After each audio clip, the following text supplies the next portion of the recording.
오늘은 추수감사주일입니다. 추수감사주일은 구약 성경에는 수장절, 초막절 이렇게 표현되어 있는 절기입니다. 그 수장절, 초막절은 하나님께서 주신 은혜로 한 해 동안 수확한 모든 열매들이 하나님께서 주셨습니다라는 믿음의 고백입니다. 그러니까 현대적 의미의 추수감사절은 미국의 땡스기빙데이, 그런 그날이 이제 절기로 우리나라에 들어오게 되었죠. 사실 뭐 우리나라로 보면 오히려 우리나라는 추석 뭐 이런 개념들이 오히려 더 좋을 것 같아요. 근데 미국에서 땡스기빙데이가 생겨나게 된 이유는 영국의 청교도들이 메리 왕의 박해를 피해서 1620년에 메이플라워를 타고 미국 땅으로 건너오게 되죠. 총 101명이 그 배에 탑승을 했습니다. 아마 우리 교인쯤 되는 아마 이런 숫자일 것 같아요. 늦은 가을에 미국의 동부 해안 플리머스에 도착했는데 겨울을 지나는 동안 혹한과 기근과 질병 때문에 절반 이상이 죽었어요. 50명만 이제 생존했는데 이들이 농사한 후에 첫 추수를 하고 하나님께 감사 예배를 드린 것이 이 땡스기빙데이, 추수감사절의 기운이 되었던 거예요. 그래서 미국의 추수감사주일은 11월 넷째 주 목요일입니다. 우리 한국은 사실은 이제 수학의 개념들이 추석은 이른 가을이잖아요. 그러니까 11월 달에 자유롭게 사실은 좀 교회 행편 따라서 첫 주에 드리시는 분들도 계시고요. 마지막 주에 드리시는 분들도 계세요. 우리는 우리 교단에서 정한 절기를 따라서 셋째 주에 그렇게 추수감사주일을 지키고 있습니다. 우리가 추수감사주일을 지키는 가장 큰 이유는 2020년도 이 한 해가 하나님께서 우리를 지키시고 인도해 주셨다는 그런 믿음의 고백이 있는 거잖아요. 그래서 오늘도 그래서 하나님께 예물도 드리기도 하고 또 특별히 이런 성례식도 행하게 되고 우리가 이런 날을 기억하면서 하나님의 은혜를 감사하는 거죠. 근데 우리에게 그렇게 베푸신 그 은혜가, 그 하나님의 은혜가 우리에게 왜 의미가 있는가 하는 겁니다. 오늘 말씀해 보니까 하나님께서는 우리에게 은혜를 베푸시는데 어떤 은혜를 베푸시냐? 크신 하나님이 그 크신 은혜와 사랑으로 우리를 돌보시고 계신다는 거예요. 그게 바로 오늘 말씀의 의미예요. 이 시편 기자는 다윗이 아니에요. 이 시편 90편부터는 모세가 시를 지어서 노래한 거예요. 하나님께서 이스라엘 백성들을 사랑하시고 택하시고 그들을 애굽 땅에서 430년간 살게 하셨지만 하나님 손에 붙잡혀서 모세를 지도자로 세워서 출애굽하게 하셨고 광야 생활을 지나는 동안 그들의 신발과 의복이 헤어지지 않고 먹을 것들을 공급하여 주셨던 그 하나님의 은혜를 생각하니까 이건 뭐 말할 게 없는 거예요. 이 모세가 그런 하나님의 은혜를 기억하면서 크신 하나님이 우리의 하나님입니다라는 고백을 하고 있는 거예요. 오늘 말씀 2절 3절 다 같이 우리 같이 함께 고백하십시다. 시작. 우리가 감사함으로 그 앞에 나아가며 시를 지어 즐거이 그를 노래하자. 여호와는 크신 하나님이시요 모든 신들보다 크신 왕이시기 때문이라. 아멘. 근데 그 크신 하나님이 지금 우리의 하나님이래요. 7절 말씀 다시 한번 보여요. 7절. 자, 시작. 그는 우리의 하나님이요 우리는 그가 기르시는 백성이며 그의 손이 돌보시는 양이기 때문이라. 너희가 그의 음성을 듣거든. 이 하나님이 크신 하나님이 우리의 하나님이 된다라고 말씀하고 있습니다. 이 크다라는 단어의 원어가 가돌이라는 단어입니다. 가돌. 이것은 위대한 큰 이런 뜻입니다. 이 크기와 범위에서 우리가 생각하는 기준을 훨씬 더 우리는 이만큼을 생각하는 게 이 큰 건데 하나님께서는 그보다 훨씬 더 우리가 측량할 수 없을 만큼 크다라는 의미로 이 가돌이라는 단어를 사용하시는 거예요. 비교할 수 없을 만큼 크신 분. 오늘 시인이 고백하는 어떤 비교할 대상조차 없다라는 고백인 거예요. 어느 정도 큽니까? 환경에 따라서 크기가 다르죠. 여러분 러시아에 이런 말이 있습니다. 러시아 쪽에서 살다 오신 우리 이상준 선교사님이 아마 이런 부분들 너무 잘 알 거예요. 그들이 말하는 게 실제로 그들이 영하 40도가 아니면 추위라고 말하지 말고 술, 알코올 농도가 40도를 넘지 않으면 술이라 말하지 말고 4,000km를 넘지 않으면 멀다고 말하지 마라. 러시아에는 우리하고는 차원이 다르잖아요. 우리는 뭐 사실 서부를 왔다 갔다 5번을 해야 4,000km잖아요. 10번이니까 400km라 치고. 이 환경에 대한 적응력은 서로 다른 거예요. 사소한 작은 일에도 호들갑을 떠는 사람들이 있는가 하면 큰일 앞에서도 의인한 사람이 있습니다. 이건 각자가 느끼고 어찌 보면 경험하는 것이 다르다는 의미죠. 근데 오늘 시인이 고백하는 크신 하나님은 지금 그의 삶에서 우러나온 고백이잖아요. 하나님께서 그들을 인도하여 내셨고 그들을 광야에서 지키셨던 40년을 돌아보면서 이 모세가 이야기를 하는 거잖아요. 역사가 가장 훌륭한 매뉴얼이잖아요. 우리 인생의 매뉴얼인데 어두운 역사를 통해서 배우기도 하고 늘 밝은 역사를 통해서 더 발전적인 미래로 나아갈 수도 있는 거예요. 저는 감히 생각하기를 이 코로나를 통해서 앞으로 향후 주님이 다시 오시는 그날까지 우리는 어떻게 믿음으로 승리하며 살아갈 것인가에 대한 분명한 기준과 하나님께서 우리에게 허락하신 핵심이 저는 잡혔다고 봐요. 우리 교회가 어떻게 서가야 되고 어떤 역할을 해야 되고 어떻게 우리가 믿음 생활을 해야 하는지에 대한 확실한 지표를 우리에게 보여주셨어요. 상상할 수 없는 기적들로 하나님께서 이끄시고 인도해 주셨잖아요. 그것을 감사하며 찬양하고 있는 이 기자의 모습을 한번 보십시오. 뛰어넘기 어려운 장애물과 악한 자들이 교묘하게 파놓은 함정들이 너무 많았어요. 주변에 있는 모든 사람들이 다 대적했잖아요. 조금만 움직이면 이 나라가 덤벼들고 조금만 다른 데로 가면 또 저 나라가 덤벼들고. 그런데 그 앞에서 두려워하지 않을 것은 이 모세가 크신 하나님을 체험했기 때문인 거예요. 그래서 시인이 그렇게 하나님 앞에 고백하는 거잖아요. 여호와는 크신 하나님이시요 모든 신들보다 크신 왕이기 때문이로다. 분명하게 감사와 찬송으로 영광을 돌리는 이유는 그분이 크신 하나님이시고 크신 왕이시기 때문이다라고 확실하게 고백하는 거예요. 저는 아주 시골 동네에서 태어났습니다. 밖에 나오면 하늘의 별들이 보입니다. 그 별을 보면서 얼마나 어릴 때 참 낭만을 즐겼는지 모릅니다. 아주 어린 나이에도 별을 보면 참 기분이 좋았어요.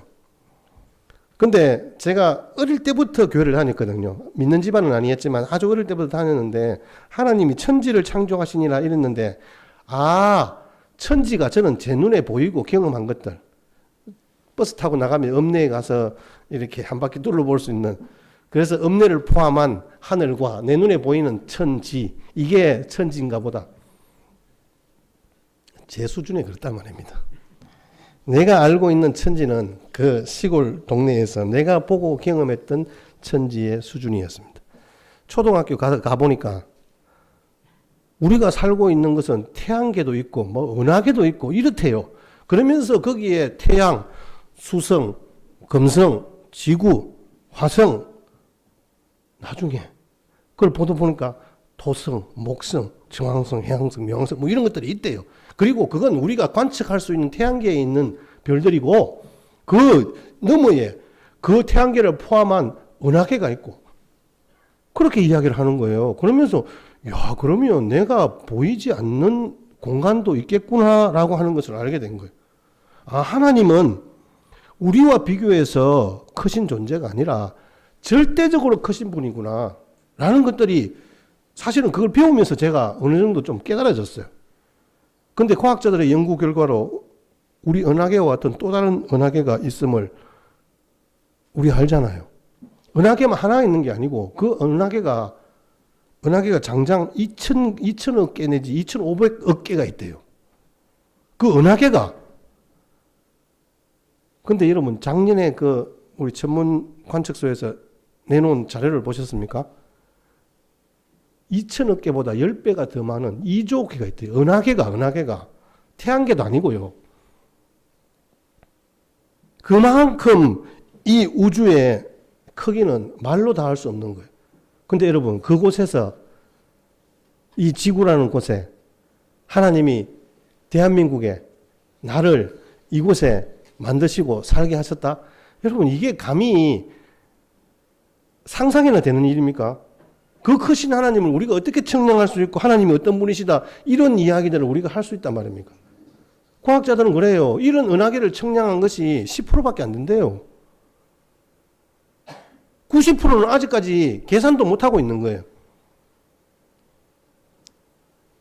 하나님이 창조하신 천지는요, 상상을 초월하고 우리 인간의 머리로서는 계산할 수도 측량할 수도 없는 것 같습니다. 너무나도 놀랍고 놀랍죠. 전시되어 있는 은하계의 사진들을 보면서 경이로움이 앞섰습니다. 그리고 이 우주를 창조하시고 별들을 창조하신 하나님을 생각하니까 몸에 소름이 돋는 거예요. 정말 저를 소름 돋게 하는 것은 지금 그 하나님이 나의 하나님이 되신다는 말씀이에요. 이 모든 우주를 통치하시고 만드신 그분이 내 하나님이 되는 거예요. 그리고 그 하나님은 너무나 크고 광대하신 분이라는 것을 너무너무 생생하게 우리에게 들려주시는 거예요.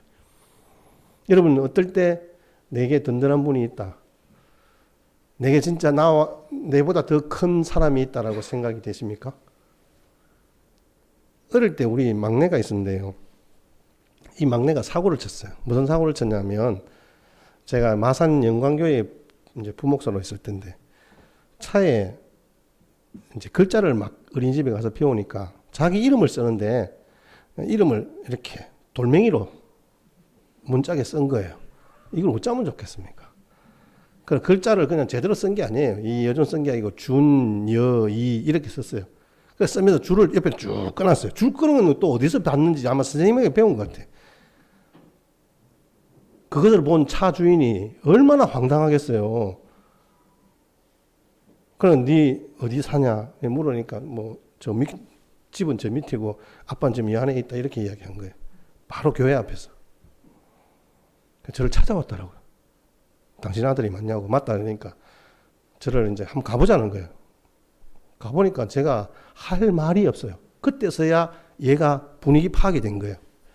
아, 내가 뭔가 잘못했구나 이런 생각이 드는 거예요. 제가 혹시 애 놀랄까 봐서 그냥 애만 데리고 오고 나중에 연락 주시면 제가 말씀드리겠습니다 이렇게 했어요. 그래 보냈는데 애가 집에 가니까 눈을 끔뻑끔뻑하면서 사실은 무서워하고 있는 거예요. 근데 제가 이제 전화를 옆에서 그대로 했거든요. 그대로 하면서 제가 여차저차해서 상황을 그렇습니다. 죄송합니다. 이렇게 이야기하면서 돈 10만 원으로 모든 것들을 다 해결했어요. 그러니까 우리 아이가 그때부터 사실은 그 전까지는 저하고 이렇게 같이 눈도 제대로 못 마주쳤어요. 제가 어릴 때 내 허락 없이 셋째 낳았다고 제가 얼마나 구박했는지 몰라요. 그 아이를.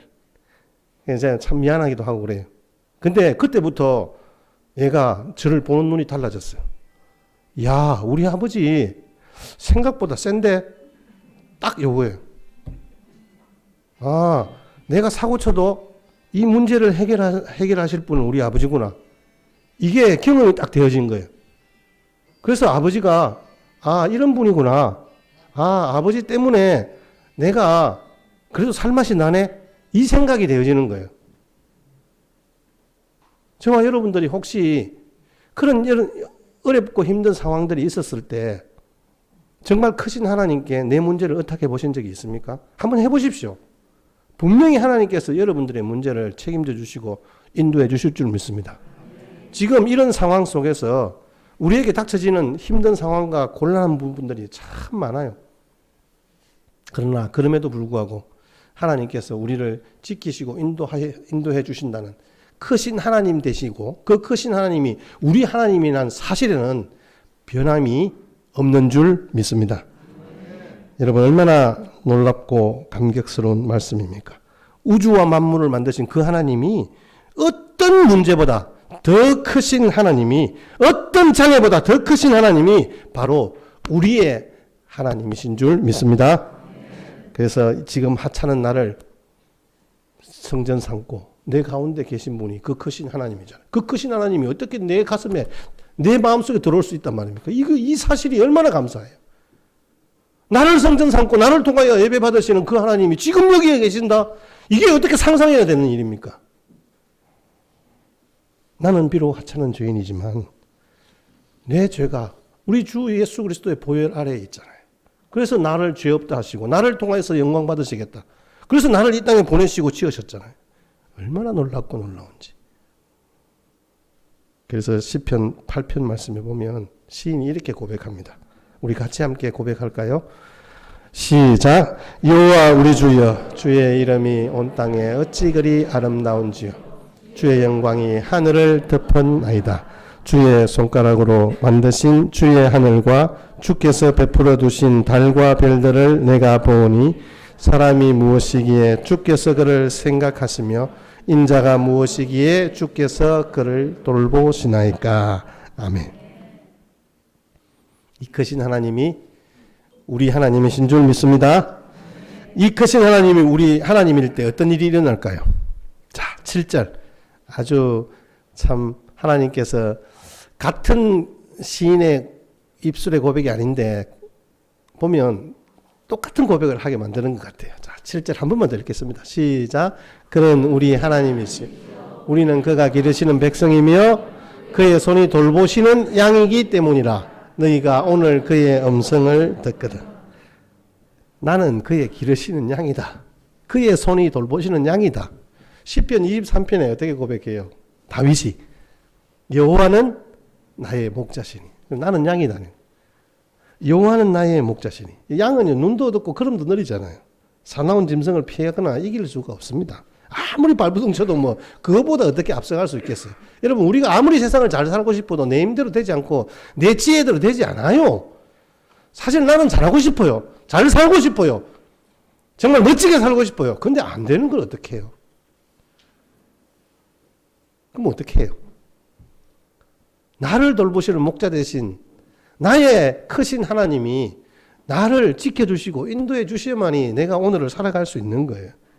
그래서 우리는 하나님이 기르시는 양이다. 그의 손이 돌보시는 양이다라고 오늘 말씀하고 있어요. 그의 손, 야드라는 뜻인데요. 이것은 야드라는 단어인데 창조의 손, 구원의 손, 능력의 손입니다. 그 크신 창조의 손이 우리를 붙들어 주신다는 거예요. 그 크신 하나님, 구원의 손이 우리를 죄악에서 건져주시고 그 이름에서 보호해 주시고 지켜주신다는 말씀입니다. 창세기 48장 15절 말씀에 보면 야곱이 요셉에게 축복할 때 이렇게 이야기를 해요. 우리말 성경에 보니까 내 조부 아브라함과 이삭이 섬기던 하나님, 지금까지 내 평생 나를 돌보신 하나님이 이 모든 환난에서 지켜주시고, 이게 하나님의 손으로 우리의 인생의 길들을 지켜주신다는 말씀입니다. 내 평생에 나를 돌아보고 지켜주시는 분은 크신 하나님이시다. 이 고백이 시인의 고백이자 야곱의 고백이고 이 또한 다윗의 고백인 거예요. 오늘 코로나19의 전염병 가운데서도 우리를 돌보신 분은 크신 하나님이신 줄 믿습니다. 어렵고 힘든 상황들을 많이들 맞이하고 있잖아요. 힘든 상황들을 너무너무 많이 맞이하고 있습니다. 그렇지만 우리를 돌보시는 양같이 우리를 지키시고 인도하시는 좋으신 하나님이 크신 하나님이신 줄 믿습니다. 그래서 세상에 이런 하나님의 은혜를 깨닫고 진정으로 감사하는 자들이 참 많이 있습니다. 하나님의 크신 은혜와 긍휼로 우리를 돌아보아 주시는데 시편 65편 보니까 참 하나님께서 아주 세밀하게 우리를 간섭하시죠. 같이 함께 읽겠습니다. 시작. 주께서 밭고랑에 물을 넉넉히 대사 그 이랑을 평평하게 하시며 또 담비로 그 싸게. 참 시인이 참 멋지게 고백을 했는데 밭고랑에 물을 넉넉히 두시고 그 이랑을 평평케 하시고 담비로 부드럽게 하시고 그 싸게 부어주시고. 여러분, 농사를 지어보시면요 이 말의 의미가 확 다가옵니다. 제가 서두에 말씀드린 것처럼 청교도들이 101명이 왔잖아요. 그 101명이 아마 선장과 102명인 것 같아요. 그래서 그들이 그것을 기념해서 불과 몇 년 전까지 엠파이어 스테이트 빌딩이 최고층이었잖아요. 세계에서 최고층이었어요. 그 층수를 102층으로 지은 이유가 거기에 있어요. 자기들의 신앙을 고백하면서. 자기들이 여기에 신대륙을 통하여서 자기 그곳에서 개척을 했던 그 상황과 그 하나님께서 베푸셨던 은혜를 생각하면서 엠파이어 스테이트 빌딩을 지은 거예요. 근데 여러분, 그들이 처음에 딱 도착하자마자 3년을 아무리 농사를 지어도 안 되는 거예요. 무조건 실패해요. 여러분 한번 생각해 보세요. 자기 나라가 아니니까 그 토질에 기후에 여러 가지 바람과 그 물을 청량할 수가 없는 거예요. 계속 실패했어요. 근데 그들을 견디게 하신 것은 그들의 원주민 인디언들이 사실은 다른 동물들을 잡아서 그들에게 갖다 주기도 하고 그렇게 연명을 했어요. 그렇지만 추위와 혹한을 기근과 질병 때문에 견디지 못하고 51명이 죽었단 말이에요. 마지막 이제는 마지막이라 생각하고 4년째 농사를 지었는데 너무 잘 된 거예요. 근데 여러분, 원래 잘 되면 또 무슨 일이 생기느냐 하면 벌레와 질병들이 있어요. 거기에 벌레들이 찾아와가지고 곡식을 뭐 메뚜기도 아니고 이상한 벌레들이 찾아와서 그걸 갉아먹기 시작하는 거예요. 그러니까 그들이 하나님 신앙의 자유를 찾아와서 이곳에 왔지만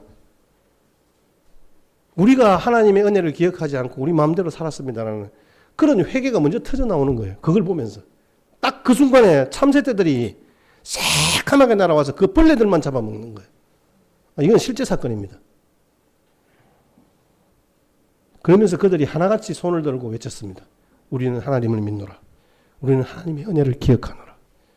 그래서 그들은 모든 일들마다 하나님께서 주신 약속의 말씀에 손을 얹고 서약합니다. 물론 대통령 선서식에서도 그렇게 하죠. 그들의 굶주림과 질병과 인디언의 습격이 가장 큰 문제인 것 같아서 절망했지만 아니었었어요.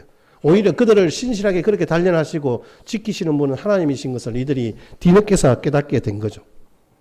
여러분, 우리가 결실의 열매를 키우는 것도 마찬가지예요. 모두가 크신 하나님이 우리의 삶을 돌보시고 계시기 때문에 우리를 얼마나 사랑하시는지 여러분 혹시 기억하십니까? 여러분, 이 모든 은하계가 2조개가 넘는 은하계를 지으신 그 하나님이 우리 한 사람을 주목하시면서 내가 너를 사랑한다. 내가 너를 지명하여 불렀다. 내가 너를 어떻게 사랑하는지 한번 볼래? 그러면서 직접 이 땅에 내려오셔서 사람의 몸으로 내 대신 십자가에 못 박혀 죽으신 분이에요. 여러분, 이 사실들이 정말 여러분 확인되어지시고 아멘 되십니까? 여러분 신문에서 보셨을 거예요. 한 다가구 주택에 불이 났는데요. 사람들이 아우성 난리가 났어요. 근데 금방 불이 붙었어요. 근데 사람들이 나오면서 지금 저 집에 아이와 엄마가 있다는 거예요. 근데 소방대원이 가봤어요. 없어요. 할 수 없이 나머지 사람들을 인명 구조해서 나왔어요. 불이 진압되었지만 온 건물이 다 잿더미로 내려앉아 버렸어요. 탈 수 있는 것들은 다 탔어요. 다시 한번 그 피해를 확인하러 그 집을 들어갔어요. 근데 어디서 소리가 들리는 거예요. 진짜 애기 소리가 들리는 거예요. 가보니까 화장실에 있는 거예요. 근데 엄마는 죽어 있어요. 변기 속에 물을 채우고 아이를 거기에 넣고 그 어머니가 엎드려져 있는 거예요. 불길이 쳐들어오니까 엄마가 할 수 있는 방법은요, 자기 온몸으로 막는 것밖에 없는 거예요.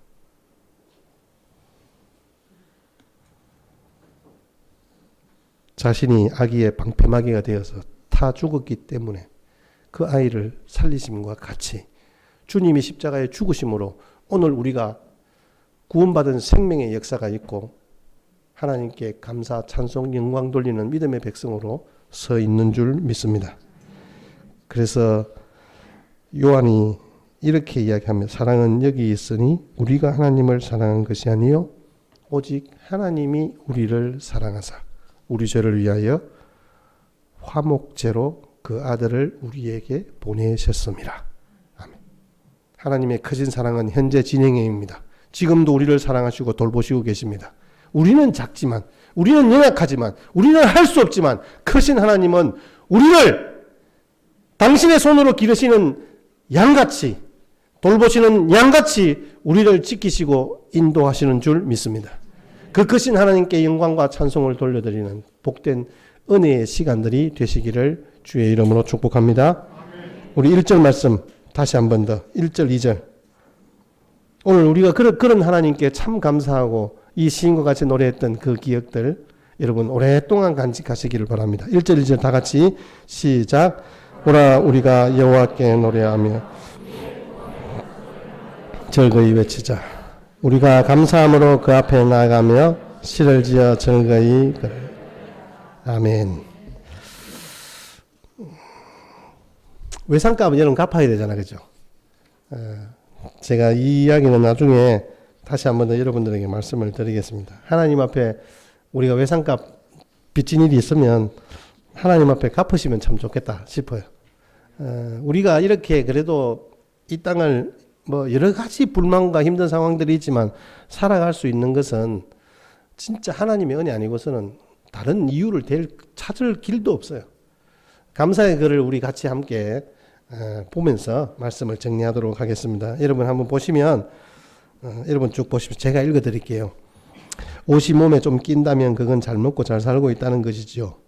깎아야 할 잔디, 닦아야 할 유리창, 고쳐야 할 하수구가 있다면 그건 나에게 집이 있다는 것이고, 정부에 대한 불평과 불만의 소리가 많이 들리면 그건 언론의 자유가 있다는 것이고, 내야 할 세금이 있다면 그건 나에게 직장이 있다는 것이고, 주차장 맨 끝에 겨우 자리가 하나 있다면 그건 내가 걸을 수 있는 데다가 차도 있다는 것이고, 난방비가 너무 많이 나왔다면 그건 내가 따뜻하게 살고 있다는 것이고, 세탁하고 다림질해야 할 일이 산더미라면 그건 나에게 입을 옷이 많다는 것이고, 온몸이 뻐근하고 피곤하다면 그건 내가 열심히 일했다는 것이고, 이른 새벽 시끄러운 자명종 소리에 잠을 깼다면 그건 내가 살아있다는 것이고, 나에게 불만을 토로하는 친구가 있다면 그래도 그가 내게 친구로 가까이 있음이 아니던가요?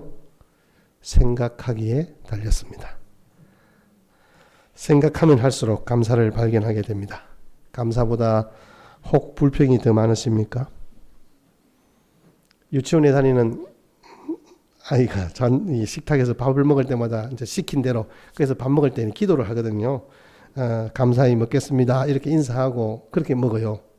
아마 이 어린이집이나 유치원을 운영하시는 분들도 그럴 거예요. 참 귀엽죠. 그런데 어느 날 반찬이 자기가 별로 좋아하는 반찬도 안 낸다가 반찬이 딱 2개만 나왔어요. 그냥 그 아이가 뭐라고 했는지 아십니까? 감사히 먹겠습니다 이렇게 해야 되는데 간신히 먹겠습니다 이러다가, 혹시 말입니다. 우리 간신히 감사하고 있지 않습니까? 감사는 오래 믿었느냐가 문제가 아니고 얼마나 깨달았느냐가 문제인 것 같아요. 감사는 아무나 할 수 있는 게 아닌 것 같아요. 감사는요,